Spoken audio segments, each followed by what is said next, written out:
205 kvadratlik gabus domimizni obzoriga kelganmiz. Bitta podyezdda bitta o'zingiz, boshqa hech kim yo'q. 5 etajkani ikkinchi etajda joylashgan. Qaranglar, zal qismimizda mana shu mebelimiz olib ketiladi, qolgan hamma narsamiz qoladi. Ko'rib turibsizlar, eng sifatli remont qilingan bu xonadonimiz. Bu yoqda mana o'tirib, dam olib, kitoblaringizni o'qib o'tirsangiz ham bo'ladi. Balkon qismimizni bitta ko'rsatib o'tib ketamiz. Mana balkon qismimiz ham bor. Arenterimiz Infinity'ning yonida, Mirobod rayonida bu xonadonimiz bo'ladi. Xo'p, gilamlarimiz ham Eron gilamlari. Qaranglar, jurnalist stullarimiz ham eng dahshati qo'yilgan.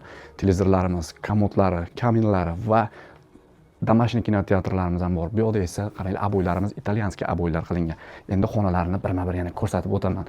Spalni qismimizga kiramiz, ya'ni master spalnimiz. Ko'rishingiz mumkin, spalnimiz ham juda ham gigant, juda ham chiroyli va bu yoqda ayollarimiz uchun komodlari, LG konditsionerlarimiz o'rnatilgan. Bu yoqda esa bu xonamizni o'zini sanuzel qismi joylashgan. Bu uyimizda sanuzelimiz 3 ta, hurmatli obunachilar. Koridorimizni qaranglar, qanaqa ajoyib koridorimiz. Endi bu yoqda umumiy sanuzelimizni ko'rsataman, ya'ni hojatxonamiz. Marhamat, ko'rishingiz mumkin. Xo'p, bu yoq bizda kirosh qismimiz, aytib o'tganimizdek, etajimiz ikkinchi etajda joylashgan. Bu yoqda o'tirib oyoq kiyimlaringizni ham kiysangiz bo'ladi, stroyniy shkaflarimiz bor.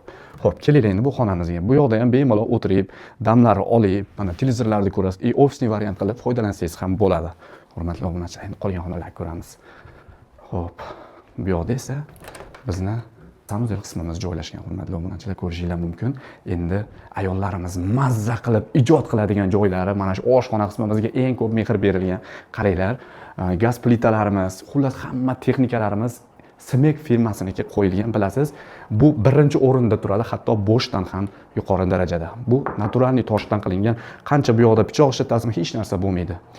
Va konditsionerlarimiz, grek konditsionerlari qo'yilgan. Bu yoqda esa bizni xolodilniklarimiz, strelkalarimiz joylashgan, hurmatli obunachilar. Xo'p, televizorlarimiz ham bor, LG televizorlari o'rnatilgan. Bu yoqqa 6 talik stol stullar qo'yilgan. Endi kelinglar, qolgan joylarni ham ko'rsatib o'taman. Qarang, bu yoqda ham prokoshkamizda ham gilamlarimiz eng sifatlilari qo'yilgan. Bu yoqda yana bitta xonamiz bor. Mana bu yoqda komodlari, mana tendrovka qiladigan texnikalarimiz ham bor, o'zining shkaflari. Bu 4-xonamiz bo'ladi. Endi sizlar bilan 5-xonamizga ko'rib chiqamiz, ketdik. Oxirgi xonamizni ko'rib chiqamiz, ya'ni 5-xonamiz. Kelinglar, mana bu yoqda bolalar uchun yotoqxona qilib berilgan. Xohlasanglar kattalar yotoqxonasi qilib foydalansanglar bo'ladi. O'zining shkaflari, bu yoqda dars qilib o'tiradigan joylari, qaranglar, juda ham chiroyli biralarimiz qo'yilgan. Bu yoqda esa shkaflar qoladi, hamma narsa qoladi, qolgan narsalar. Uyimiz narxiga keladigan bo'lsak, 205 kvadrat 425 ming narx aytyapmiz. Ya'ni kelsanglar, joyida chiroyli narx beramiz. Sizlar bilan Muhib Rahim bo'ldi. Yana ko'rishguncha do'stlar, sog' bo'linglar.